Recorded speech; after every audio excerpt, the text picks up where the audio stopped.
Aérogramme is presented by Pinarello, and Episode 3 is powered by the Pinarello Gravel Plus.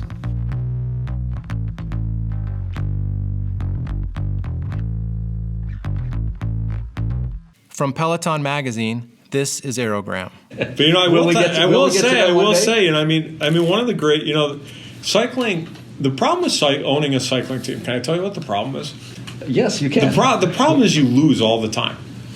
Well, you lose at least 90% of the time. Right, and that's just it's just an absolute bummer. Because I remember I was at Milan San Remo one year, and Fabian got second by like 2 feet. Okay. And he just came back to the team bus, and he was just so pissed off. And he had just spent 6 hours on the bike, and it was just pissing down rain. It was a miserable day. What race was that? It was Milan San Remo. Yeah. And he got second. It was just and it was a disaster. Oh. And there's like 200 guys lined up at the start, and one guy wins. If you own a football team, you win half the time. If you have any decent team. Yeah. And cycling is just. The greatest riders in the world end up losing 90% of their races. Right, and so that's a frustrating part. But the highs are amazing. When Mads wins I'm sitting there watching the race, and you're like, no. I think Mads was like that too. Right, and you're sitting there, and there's 15K to go, and you're texting with Luke, and you're like, does he have a chance? And Luke is like, he has a chance. Yeah. He goes, and all the announcers are like, nope, he's not going to win. The Italian guy's going to outsprint him at the end, And they're talking that way the whole way. And then all of a sudden you get to the end and Mads wins it. And you're like, highlight it. That's a highlight of your life. You're sitting there and your guy wins, who's not supposed to win, wins one of the most difficult world championships of all time. Yeah.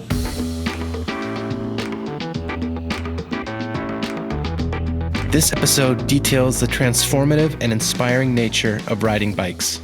We talked to Trek CEO John Burke about racing, humility, and culture. Musician Josh Scott from JHS Pedals shares how cycling changed his life for the better.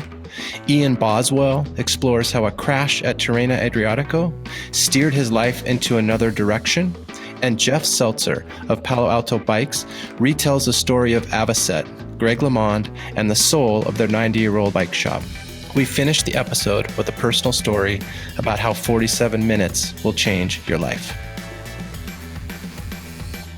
Really glad to meet you, John. Thanks for having me. John Burke was kind enough to talk to us about riding, racing, and culture. His complete interview will be in the April issue of Peloton Magazine. What were your first memories of the company, and could you have ever imagined that it was going to bloom into this world premier brand? I mean, now I live in France, and all of the French guys and all the Europeans are going, oh, those Treks were really nice bikes, huh? And now Trek is one of the huge references. Could you have ever imagined this? Not back in the day. Yeah. No. But, the first things I remember about Trek is I was, I think I was in, when Trek first started out, I was in grade school, maybe, 7th or 8th grade. And, some people would come to the house from Trek to show my father some things, which I always thought was really interesting. So I kind of would hang around and drop in on the conversation.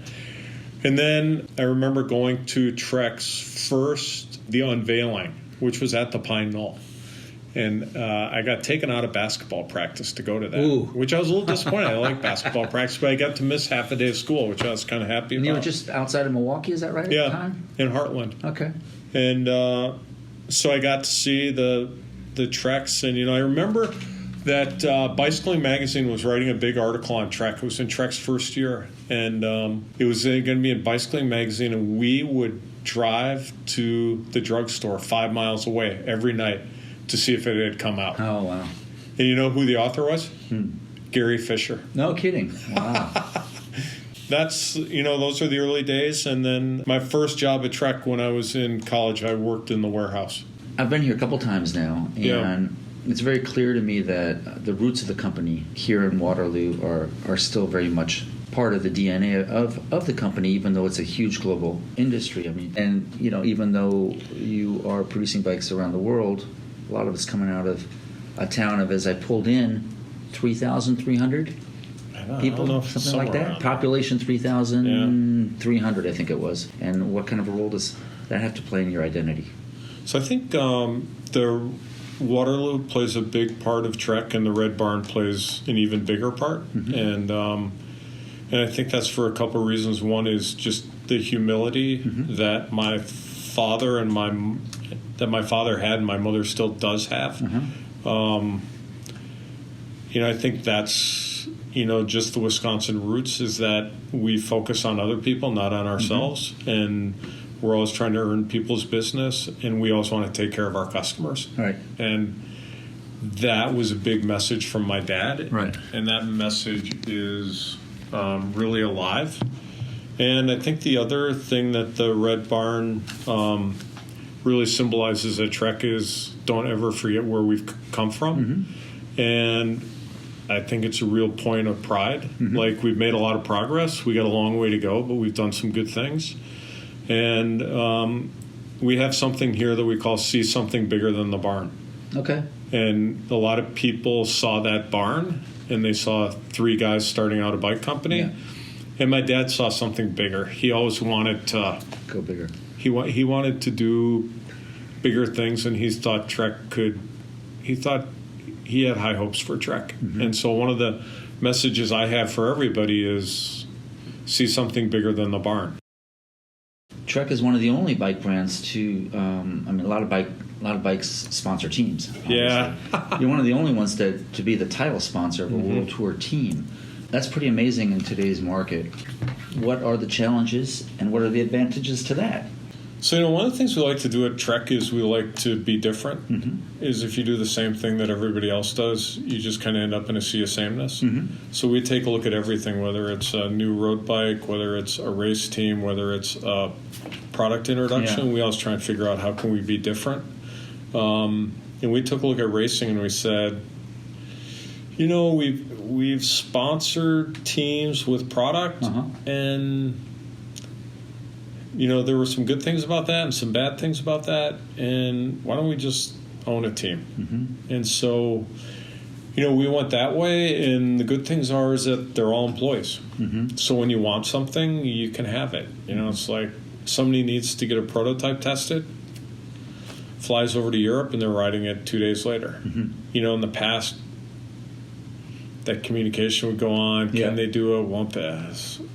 And now we get immediate product feedback. And if you're taking a look at racing, what racing does for us is you put the best athletes in the world on your product at an early stage in development, and you get that feedback. And I think because we're so tied into the team and because we own the team, I don't think anybody has anywhere near the capability that we have. So first and foremost, that's the biggest benefit. And the second benefit is that just we control things. Is like we have access to the team. We can use the team in a whole bunch of different ways, and I think that's helpful. And so we came to the conclusion we'd rather do that than sponsor a team. One of the things that's interesting about the team is as I mentioned before, I think you've done a really great job of bringing the two teams, the men's and women's team, together. The women's jerseys are some of the nicest jerseys in the Peloton, period. Agreed. And you got obviously really great quality riders with personalities on the women's team too. And it's been, it must be also satisfying because the women's cycling gets criticized a lot. There's a lot of challenges there too, and you've done a really good job of marrying them. I think so, and I said earlier we like to do things that are different, and here you got women's cycling, and very few people support women's cycling. And for a company to come in and go, not only are we going to have a women's team, but we're going to support the women's team the same way we support the men's team. And that's part of the story that never really gets written, but we do a great job of supporting the women, and we should, and they produce really great results. And the team of people that we have out there, they're awesome. And it's one of the best things that we do as a company. Yeah. John, it was really great having a chance to sit down and talk to you after all these years. I followed you, obviously, and the legend of your father and the whole company. So it was really great to sit here and talk shop with you a bit. And look forward to to seeing where the team goes next year. What are you looking most forward to in 2020? At Trek, there's so many great things going on. There's never been as much innovation happening here as there is today. Okay. So I'm looking forward to a bunch of new products that we'll be bringing out in 20. I'm looking forward to doing a lot of riding. Okay. And I always love the team. So, when it comes classics time, I just love watching the races. Yeah, and you've always had great classics teams, too. Yeah.